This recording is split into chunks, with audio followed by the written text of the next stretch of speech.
Hey guys, welcome to my comparison video of the Rogers HTC One M9 versus the Sony Xperia Z3.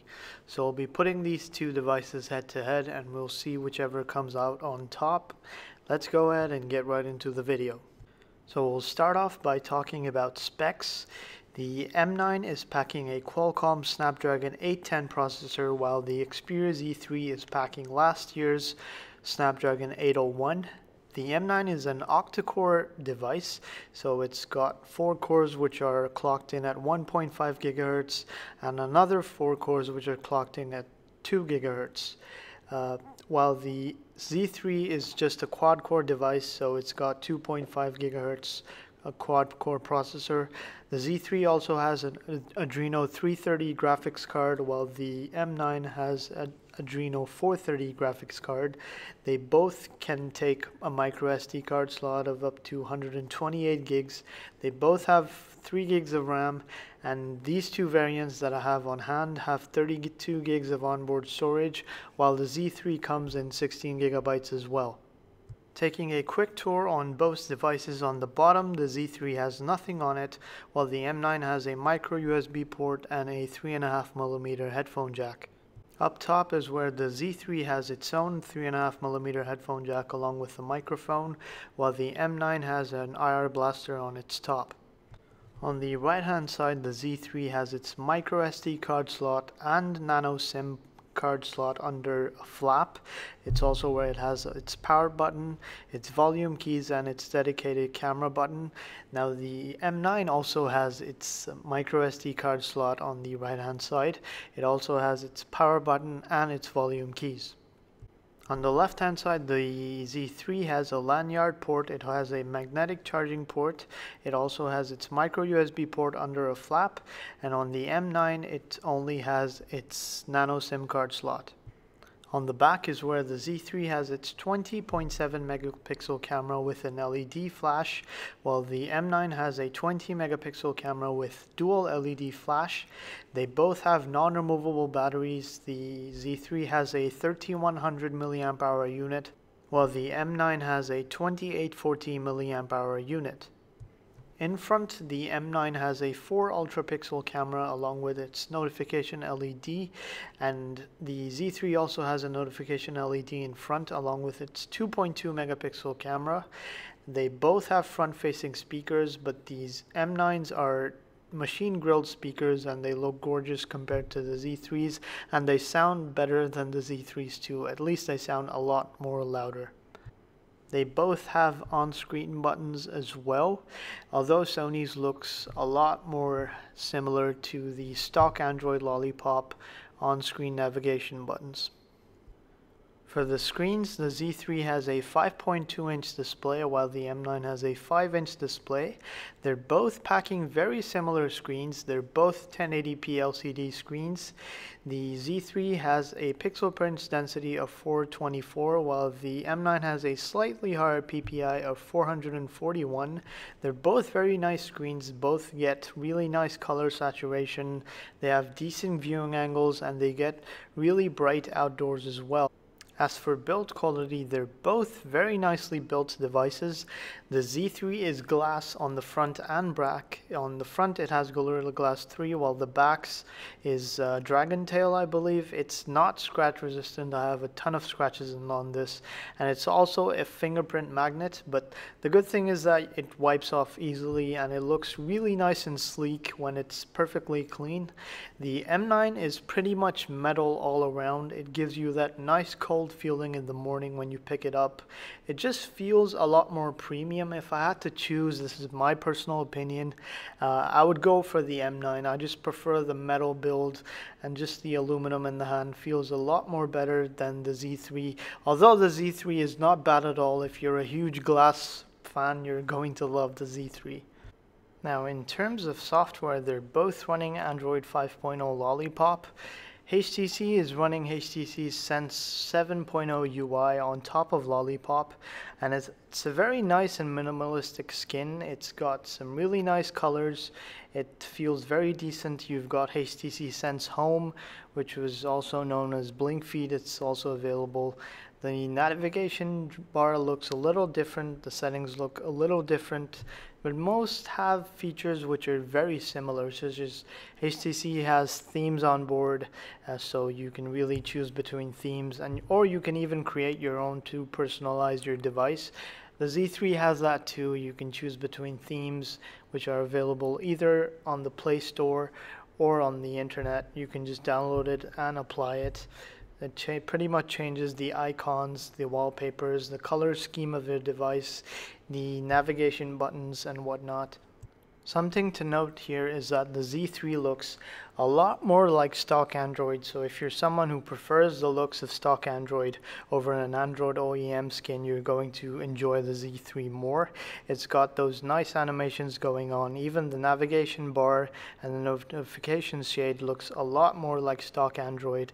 Even the settings menu has been completely revamped and looks a lot more like what you'd find on a stock Android 5.0 Lollipop device. They both feature double tap to wake and double tap to sleep, and they also have quick launching camera actions, such as the Z3's camera button can be used for launching the camera when the device is off, and the same for the HTC One M9. All you need to do is pick up the phone in landscape mode and hit the volume key and the camera launches right away. Now, in terms of overall performance, they both performed very well. Even though the Z3 is packing a very older chip, it has the Snapdragon 801, then compared to the M9's 810.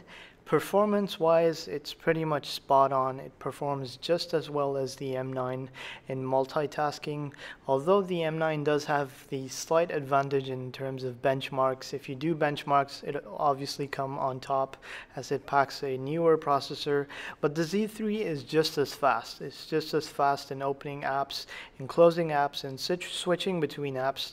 The Z3 is also pretty decent when it comes to gaming.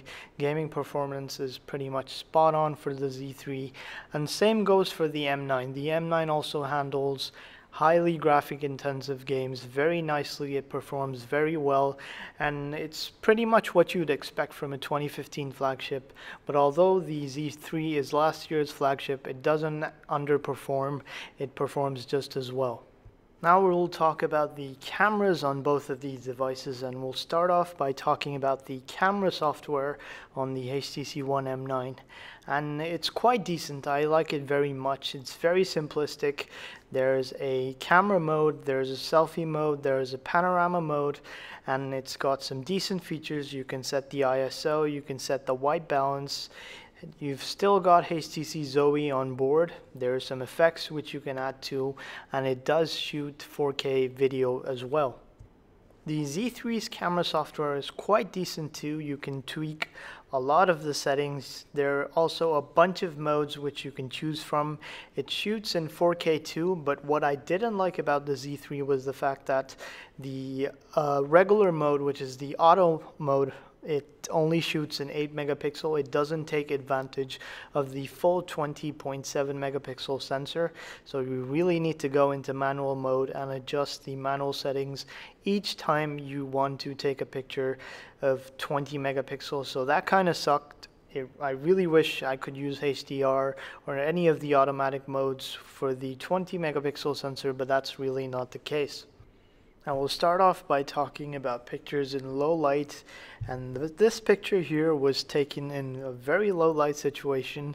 It was just the street lights. The picture on the left is from the Sony Xperia Z3, and you can see there's a lot more in one frame, while the one on the right is with the M9. But overall, I like the clarity of the M9 in low light than compared to the Z3. I would like to point out that I am using the 20 megapixel sensor on the Z3. I'm using the manual mode. The auto mode did not support 20 megapixels and only shoots in 8 megapixels, so that would not have made justice. So it's only fair to use both 20 megapixel sensors on both phones. So over here you can see on the left the image is taken with the Z3, on the right it's with the M9, and the M9 does not handle light very well. As you can see, the traffic lights and the street lights, all the lights are all over the place. It's not handling that well at all. Moving on to the front-facing cameras, this is where the HTC One M9 does really shine. As you can see, this was taken in very low light. On the left, I am using the Z3, and you can really tell that it's quite dark. It's almost grainy and mushy, while on the right, you might say it's a little too bright. I might agree with you, it might have been a bit more darker, but I really liked how the colors turned out, and it's not grainy or mushy at all. There's a lot more in the picture itself. Well, it's the ultra pixels, so a lot more light is coming in, plus it has a wider angle, so a lot more is taken in the picture too. A few more selfies in good lighting conditions. The Z3 on the left, it looks too white, it looks very mushy, and it's almost look blurry. The M9 looks a lot better. On the left, the Z3 is here again, on the right is the M9, and I would pick the M9's front-facing camera any day over the Xperia Z3's. Here's an indoor picture of some bikes. This was taken with the Z3. There's a lot detail here. The picture turned out quite nice. Colors look quite nice too. This was taken with the M9, and as you can tell, the colors are a bit washed out. It's not too bad. It's a decent picture, but the Z3's was definitely a lot better. Moving on outdoors, this here was taken with the Z3. On the left, it was the 20 megapixel sensor. On the right, it was with HDR on, so it was 8 megapixels. This here is the same picture with the M9. As you can see on the left, it looks a lot better, while on the right, I turned HDR on and it went completely overblown. I really don't like the way the M9 handles HDR pictures.